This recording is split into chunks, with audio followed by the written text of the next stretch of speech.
हाँ बेटा, आज हम शुरू कर रहे हैं चैप्टर नंबर 8। चैप्टर 8 है जिसका नाम है ऑक्सीकरण अपचयन। पीडीएफ भेजेंगे। हाँ भेज देंगे बेटा। दो तीन पेज भेजेगा। हाँ ऐसे ही ऐसे मत भेजिए, जहाँ बचा है ठीक साथ में। ठीक। चैप्टर नंबर 8 जिसका नाम है ऑक्सीकरण अपचयन, यह है चैप्टर का नाम।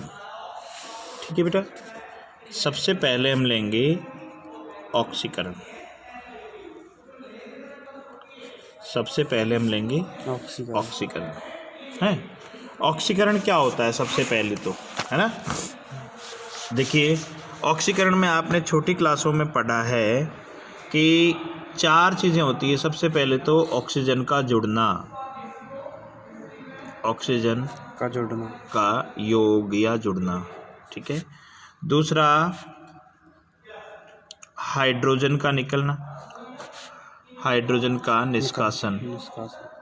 ठीक है, निष्कासन का मतलब निकलना।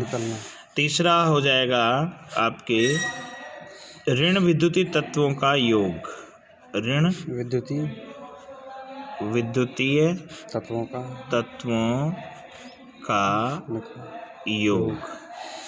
और चौथा है धन विद्युतीय तत्व का निष्कासन, धन विद्युतीय तत्वों का निष्कासन, है ना।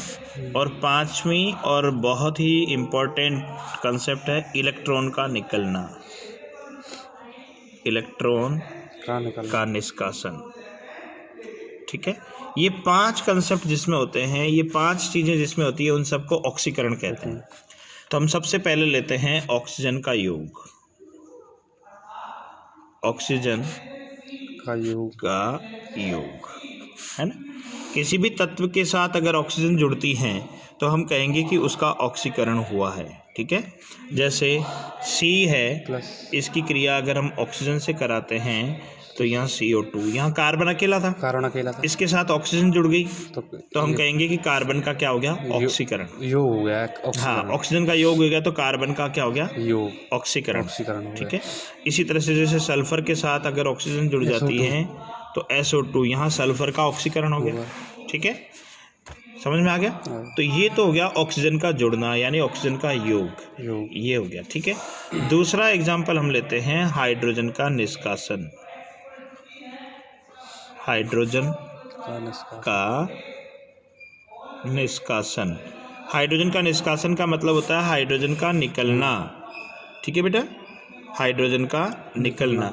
इसका एग्जाम्पल देता हूँ, जैसे मैं 2HI है, HI हाइड्रोजन आयोडाइड, इसकी क्रिया अगर हम कराते हैं H2O2 से, अगर 2HI की क्रिया कराते हैं H2O2 से, तो इसके दोनों हाइड्रोजन इसमें से निकलेंगे और इसके साथ जुड़कर 2H2O बना देंगे। देखिए, यहाँ पर हाइड्रोजन 2 ही थे। हाँ जी। अब कितने हो गए, 2 दूनी 4, क्योंकि 2 हाइड्रोजन ये भी तो आ गए। हाँ जी। और ऑक्सीजन के 2 हैं ही। 2। ठीक है, तो इस तरह से हम देख रहे हैं कि इसमें, अच्छा, यहाँ पर जब इसमें से हाइड्रोजन निकल गई तो अब क्या बचा, केवल I2। तो देखिए, यहाँ पर हाइड्रोजन और आयोडीन दोनों साथ साथ में है, जबकि यहाँ पर क्या बचा, केवल I2। तो इसमें से हाइड्रोजन निकल गया ना, हाइड्रोजन का, तो इसका क्या हुआ, निष्कासन, ऑक्सीकरण। ठीक है, तो ऑक्सीजन का जुड़ना तो ऑक्सीकरण, और हाइड्रोजन का निष्कासन यानी हाइड्रोजन का निकलना भी ऑक्सीकरण। इसमें से H और I दोनों साथ साथ थे, जिनमें से हाइड्रोजन निकल गई और आयोडीन अकेली बची है, और ये हाइड्रोजन इसमें से निकलकर इसके साथ जुड़ गई, तो इसका हो गया H2O बन गया और ये I2 अलग हो गया। ठीक है, कोई दिक्कत। अच्छा, इसके बाद हम लेते हैं नेक्स्ट नंबर 3, ऋण विद्युतीय तत्व का निष्कासन जो योग। ऋण विद्युतीय तत्व का योग, ऋण विद्युतीय तत्व का योग यानी ऋण विद्युतीय तत्व का जुड़ना। ठीक है, तो ऋण विद्युतीय तत्व का जुड़ना, जैसे मैंने अभी एक एग्जांपल देता हूँ। पहले तो मैं आपको बताता हूँ कि ऋण विद्युतीय तत्व होते कौन कौन है।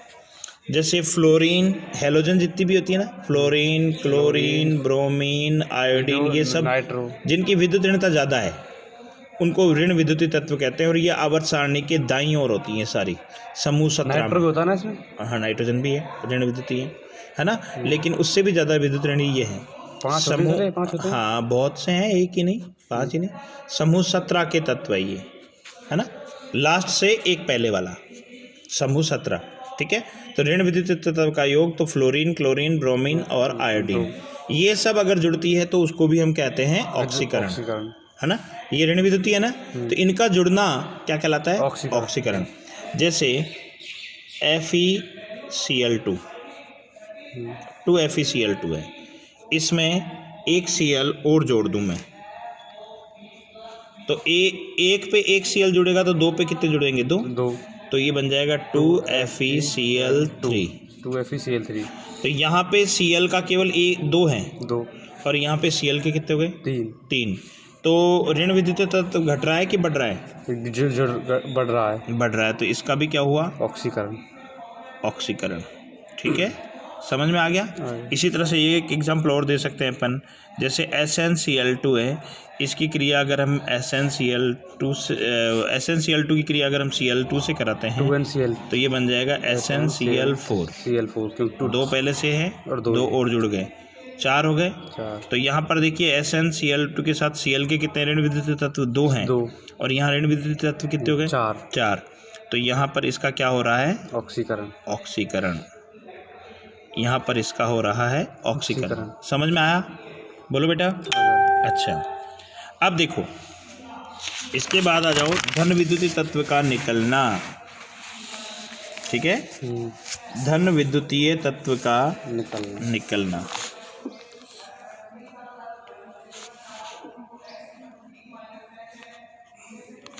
देखिए धन विद्युतीय तत्व का निकलना कैसे।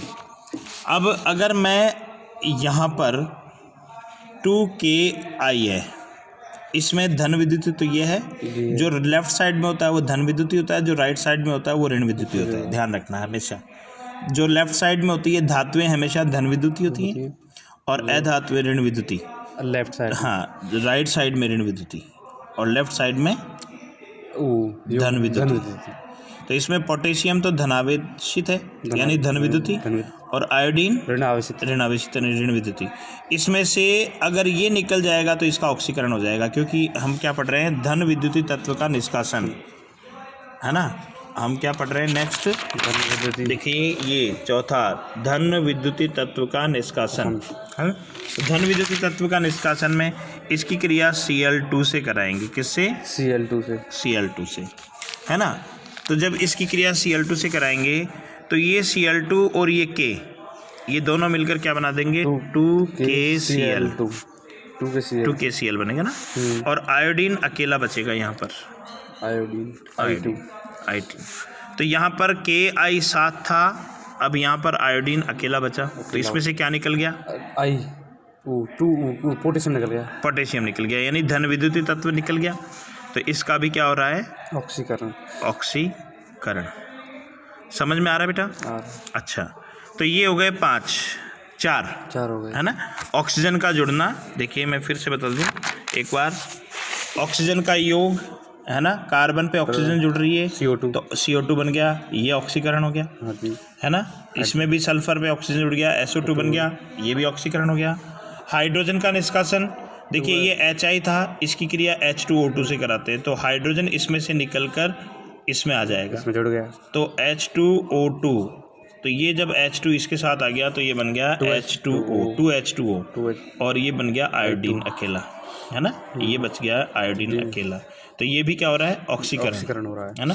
फिर ऋण विद्युतीय तत्व का योग, ऋण विद्युतीय तत्व का जुड़ना, यहाँ पर FeCl2 है, इस पे Cl2 से रिएक्शन कराई हमने तो बन गया FeCl3, है ना। हाँ जी। तो यहाँ पर Cl के 2 ही थे और यहाँ पर Cl के कितने हो गए, 3। तो घट रहा है कि बढ़ रहा है ऋण विद्युतीय तत्व, और जब ऋण विद्युतीय तत्व बढ़ रहा है तो इसका क्या हो रहा है, ऑक्सीकरण, ठीक है।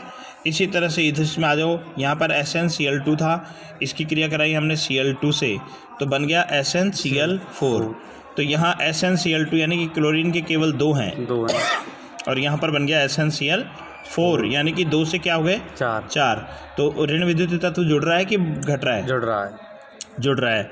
तो यह बढ़ रहा है या जुड़ रहा है, तो इसका भी क्या हो रहा है? ऑक्सीकरण। इसके बाद आ जाओ धन विद्युतीय तत्व का निकलना। तो देखिए यहाँ पर पोटेशियम धन विद्युतीय है और आयोडीन ऋण विद्युतीय है। तो पोटेशियम Ki की क्रिया जब Cl2 से कराते हैं तो दोनों पोटेशियम इसमें से निकलकर इस Cl2 से क्रिया कर लेंगे, 2KCl बना लेंगे। ये 2KCl बन गया और आयोडीन अकेला बच गया, ये आयोडीन I2 अकेला बच गया। तो यहाँ पोटेशियम और आयोडाइड दोनों साथ थे, इसमें से धन विद्युतीय तत्व यानी पोटेशियम निकल गया, तो क्या बचा? केवल आयोडीन। तो Ki से I2 बन गया, तो इसका क्या हो रहा है? ऑक्सीकरण हो रहा है। ठीक है, ओके। अब देखो बेटा, ये हो गया। अब इसके बाद हम चलते हैं नेक्स्ट। तो देखिए ये ऑक्सीजन का योग हो गया ऑक्सीकरण, हाइड्रोजन का निष्कासन हो गया ऑक्सीकरण, ऋण विद्युतीय तत्व का योग हो गया ऑक्सीकरण, धन विद्युतीय तत्व का निष्कासन ऑक्सीकरण, और इलेक्ट्रॉनों का निष्कासन। इलेक्ट्रॉन जब किसी में से निकलता है तो उसका भी ऑक्सीकरण ही होता है। जैसे एग्जाम्पल देता हूँ मैं, सोडियम है, ये 1 इलेक्ट्रॉन दे देता है तो इसके ऊपर चार्ज आ गया +1, ये इलेक्ट्रॉन इसने दे दिया। जो इलेक्ट्रॉन दिया जाता है ना उसको दाईं तरफ लिखा जाता है, और जो ग्रहण करता है उसको बाईं ओर लिखा जाता है ना। इस तीर के चिन्ह के बाईं ओर प्लस में जो लिखता है इसका मतलब वो जुड़ रहा है, और दाईं ओर जो लिखा जाता है इसका मतलब इसमें से निकल रहा है, घट रहा है। तो सोडियम में से 1 इलेक्ट्रॉन निकल गया तो इसके ऊपर चार्ज आ गया +1। ये तो समझ में आ गया। अगर कैल्शियम है, इसमें से 2 इलेक्ट्रॉन निकलेंगे, Ca+1, तो Ca2+ हो जाएगा, 2 इलेक्ट्रॉन निकलेंगे तो 2 निकलेंगे सर। देखिए इनकी वैलेंसी होती है बेटा, ये सब है ना। तो एस ब्लॉक में जो ग्रुप के अकॉर्डिंग निकलती है ना। जैसे ये आप पीरियोडिक टेबल पढ़ोगे तब क्लियर होगी ये चीज़, है ना। तो मैं बता ही देता हूँ, देखिए आप भी समझिए बेटा सब लोग। पहला ग्रुप होता है हेली ना की रब से फरियाद। दूसरा ग्रुप होता है बेटा मांगे कार स्कूटर बाप राजी। ये एस ब्लॉक है ना। तो इन सब के ऑक्सीकरण अंक +1 होता है और इन सब का +2 होता है। ये सब 1-1 इलेक्ट्रॉन देंगे, ये सब 2-2 इलेक्ट्रॉन देंगे। तो कैल्शियम किस में आ गया? इसमें आ गया ना, इसलिए ये 2 इलेक्ट्रॉन देगा, है ना। और पी ब्लॉक की अगर बात करें हम, तो पी ब्लॉक में कुल 6 वर्ग होते हैं। देखो पी ब्लॉक में कुल 6 वर्ग होते हैं, 1 2 3 4 5 और ये 6, है ना। बैंगन आलू, दोबारा स्टार्ट हुई वीडियो, गाजर इन थैला, बैंगन आलू गाजर इन थैला। ये काशी गए शंकर पार्वती, नए पुराने अस्पताल सब बिके, ओल्ड स्टाइल से टी ओ, फिर कल बाहर आई आंटी, और हीना नीना और करीना जीनत रानी, है ना। देखिए ये जितने भी तत्व होते हैं ना, देखिए ये है उत्कृष्ट गैसें, इनका अष्टक पूरा होता है, ये तो पता है ना तुम्हें। यानी इनकी बाह्यतम कक्षा में 8 इलेक्ट्रॉन पूरे होते हैं।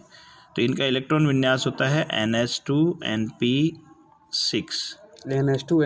हाँ, यानी 6 और 2 8 इलेक्ट्रॉन होते हैं इनकी बाह्यतम कक्षा में। तो ये सब चाहते हैं कि इनके जैसा विन्यास प्राप्त कर ले। तो ये भी इनके जैसे बनना चाहेंगे और ये भी इनके जैसे बनना चाहेंगे। तो इनके जैसे बनने के लिए कुछ को तो इलेक्ट्रॉन देना पड़ेगा और कुछ को इलेक्ट्रॉन लेना पड़ेगा। और जैसे ही ये इनके जैसे हो जाएंगे तो ये भी स्थायी हो जाएंगी, है ना। अब देखिए जैसे लिथियम की बात करता हूँ मैं, इधर ध्यान दो। लिथियम का परमाणु क्रमांक होता है 3, हाइड्रोजन का 1 2 3 4 5 6 7 8 9 और 10, है ना। 11 12 13 14 15 16 17 और ये 18। वैसे ज़्यादा याद करने में से, ठीक है। अब देखो इधर पहले लिथियम का देखो, लिथियम का परमाणु क्रमांक कितना है? 3।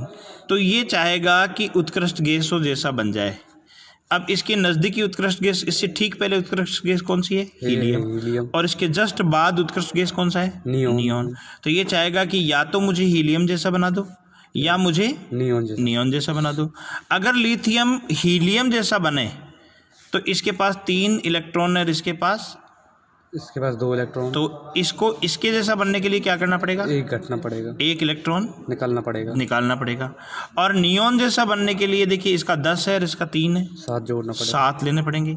तो ज़्यादा आसान क्या है, 1 देना या 7 लेना? 1 देना। तो ये 1 इलेक्ट्रॉन दे देगा, हाइड्रोजन भी 1 इलेक्ट्रॉन दे देगा, सोडियम 1 इलेक्ट्रॉन देकर आर्गन जैसा हो जाएगा, पोटेशियम 1 इलेक्ट्रॉन देकर क्रिप्टॉन जैसा हो जाएगा, रुबिडियम 1 इलेक्ट्रॉन देकर इसका क्रिप्टॉन जैसा हो जाएगा, है ना। इस तरह से ये चलता है ना। तो ये सब इनका 1-1 इलेक्ट्रॉन देते ही उत्कृष्ट गैस जैसा विन्यास प्राप्त कर लेते हैं, इसलिए इनकी ऑक्सीकरण अंक सबका +1 होता है। इनका +2 होता है, इनका +2 हो जाएगा। जैसे बेरिलियम है 2 इलेक्ट्रॉन देगा तो इसके जैसा हो जाएगा। बोरॉन है 3 इलेक्ट्रॉन देगा तो इसके जैसा हो जाएगा, तो इसलिए इनका +3। अब कार्बन की बात करते हैं अपन। कार्बन को हीलियम जैसा होने के लिए 4 इलेक्ट्रॉन देने पड़ेंगे। हाँ जी। और नियॉन का जैसा होने के लिए 4 लेने पड़ेंगे। 4 लेने पड़ेंगे। तो ना तो इतनी ऊर्जा है कि 4 इलेक्ट्रॉन दे सकता है, ना इतनी इलेक्ट्रॉन बंधुता है कि 4 इलेक्ट्रॉन ले सके, इसलिए ये केवल साझा करेगा, लेन देन नहीं करेगा। आगे पढ़ेंगे साझा कैसे होता है, ठीक है। अब नाइट्रोजन का परमाणु क्रमांक कितना है? 7। इसको हीलियम जैसा होने के लिए क्या करना पड़ेगा? हीलियम जैसा करने 5 देने पड़ेंगे। और नियॉन जैसा होने के लिए 3 देने पड़ेंगे। 3 लेने पड़ेंगे। तो ये 3 लेना आसान है या 5 देना? लेना 3 तो 3 ऑक्सीकरण अंक माइनस में आ जाएंगे इसमें, और इसमें -2 हो जाएगा, इसमें -2 हो जाएगा, इस पे -1 और ये 0 है ही। तो ये जिनके ऊपर भी माइनस चार्ज होता है ना, वो सब ऋण विद्युतीय है। तो सर पूरे ब्रोमो सब ऋण में है। ये सब ऋण विद्युतीय है, ये भी ऋण विद्युतीय है, ये भी, और ये सब धन विद्युतीय। समझ में आ गया। तो जो इलेक्ट्रॉन देता है वो ऑक्सीकरण होता है। ये देखिए, अब एल्यूमिनियम कितने इलेक्ट्रॉन देगा बताओ? एल्यूमिनियम कितना है इसका सर? ऊपर देख लो ना, लिखा हुआ है +3 देगा। हाँ, तो 3 इलेक्ट्रॉन देगा, तो Al का ऊपर आ जाएगा +3। ये 3 इलेक्ट्रॉन इसने दे दिए। समझ में आया? आ गया सर। ठीक है, चलो। तो ये हो गया ऑक्सीकरण। कल हम पढ़ेंगे अपचयन। ठीक है बेटा, ओके, थैंक यू।